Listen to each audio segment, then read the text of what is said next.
Mr. McCartney. Hey everybody, my name is Tony McCartney. I'm the writer and director. Also acting in this life. It's a screenplay I wrote about 10 years ago. By some of Buddy Eric Gibson and all the other folks that are helping out finally getting this project off the road. What took Tony McCartney, the actor, into this phase of film life? Well, you know, I had just done I did a film back in 2014 called The Dream. It's written and directed by Trevon Patton. We took it to the film festival in Miami, Widescreen Film Festival. We did good. We didn't win any awards. It was kind of good. My first time in international awards as an actor.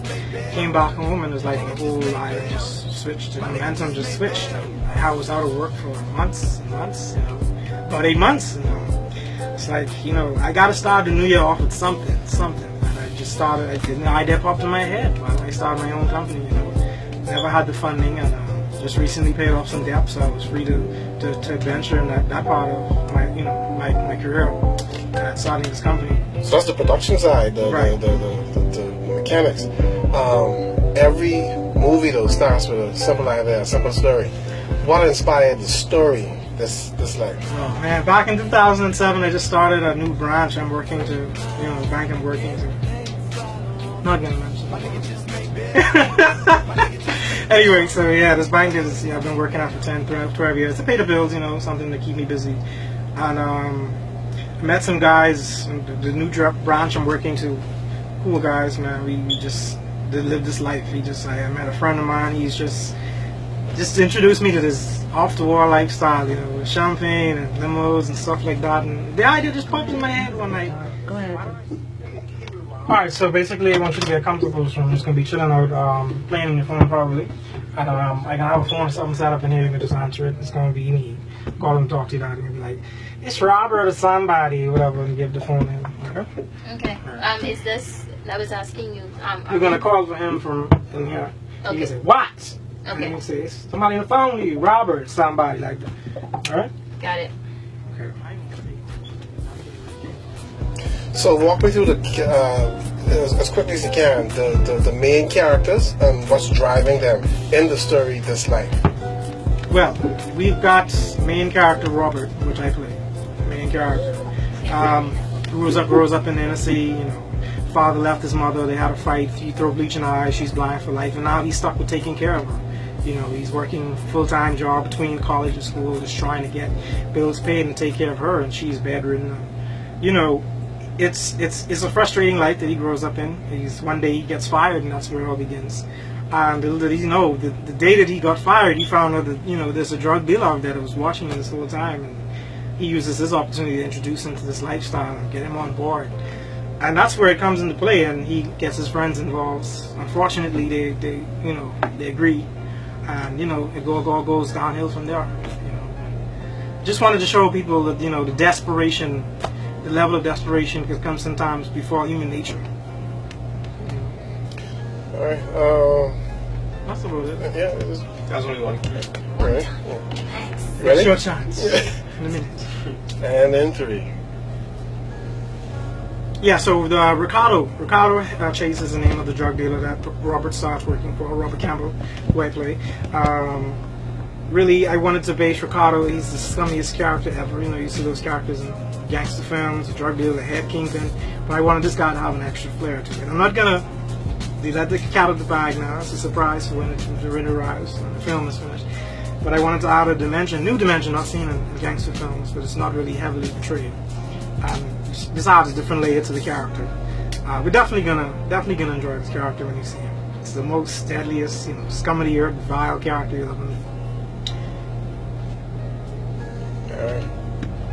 Any other characters in the story that you'd want to point to, say something about to pull the viewer in? I guess when I talk about the story, I already touched on them. We talked about this, I guess. Yeah? The daughter. Alright. Yeah, definitely. You got it. Alright. Let me know when you're ready. Oh, and I got to mention the drug dealer's daughter because my friend Nicole Gale, who plays Mercedes, is very rich. You get to see her in a minute. But yeah, definitely she plays Mercedes Chase. I wanted to would it happen if the guy that you end up working for, who just saved you from, not having a job and being a bum on the street, has an attractive daughter who you fall in love with? Like, what do you do? Do you mess with her? And as you go through the movie, there's an uncontrollable attraction that develops for Robert when he first meets Mercedes. She doesn't take to him right away. It takes some time, and she begins to come on to him, and we see that their relationship take off. And of course, it's not settling with Ricardo, the daddy. So, things go all the way downhill from where it becomes personal. And that's one of the first things that Ricardo actually says in the beginning: "Do not mess with my daughter." He goes and does it anyway. So, trouble, all hell breaks loose out.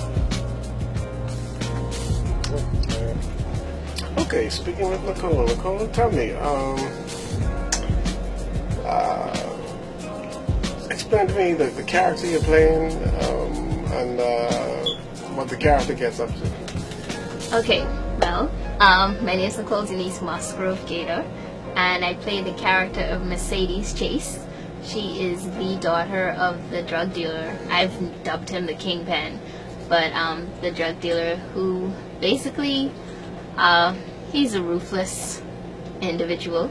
I believe she kind of gets some of her attitude from that. Also, she doesn't really get much affection from him, so she's very strong. She's very strong-willed. She's also very spoiled. So you'll see in the movie, as it plays out, she gets what she wants, when she wants it, how she wants it, and will settle for nothing less. Yeah, so there's a lot to see. Without me giving it away, there's a lot to see in the movie.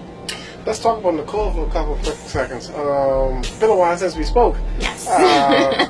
Tell the audience, what have you been up to? What have you been doing? Wow. Where do I start? Well, first off, I started on television with The Hunt, with Kent Menace, and I've been in multiple stage plays, TV shows, movies. I literally just finished filming a movie night before last. Hopefully we're trying to enter that into the film festival, and at the same time trying to juggle this movie with Tony now. So now that I'm done with that one, my main focus is getting this one done. I'm currently involved in another stage production with Ian Strawn. Got a television show coming up that's supposed to air at the end of February. I've got another short film. I'm just waiting for the producer to say let's get started. Got the script already. And also 2 additional feature films that are supposed to kick off after this one is done. So I have my hands full, but I'm enjoying every minute of it. Yeah, you look like it's going well with you. And the dream, love you in that. Thank you. Yeah. Talk to me a little bit about, I know it's off, talk to me a little bit about what that experience was like. You worked on with Siobhan and Tony, right? Yes. Talk to me about what it's like working with Tony, and that type of a situation. Now you're working with Tony in this type of situation where he's actually stepped out from the actor's role and now directing and producing and making stuff happen. Well, it's really impressive to see Tony come from where we both started off. He's gotten very strong in production now that he's started to do it, and you could see that this is his dream, this is his passion. So me and Tony go way back, so actually watching him grow through this whole process is just amazing. Working with him in the dream was indeed fun. Trevon would basically tell me, I have to switch roles with Tony, and then he'd look at Tony and say, oh, well, Tony, I need you to show Nicole how you would act, so then I would have to act how Tony acts, so that I would get that guy feel, and basically be able to switch roles for the purpose of that movie. But it was a wonderful experience. I know Tony's got a lot up his sleeve, so you're going to enjoy this movie definitely when we're done and when it's out. And I wish Tony all the best in the future with every project that he does, and I'm looking forward to working with him again. Awesome.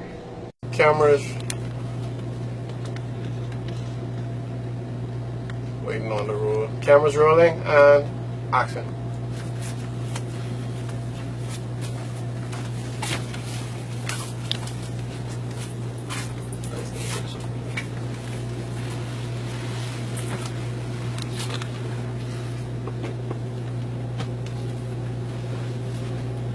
All right, so we can cut it. We can cut it.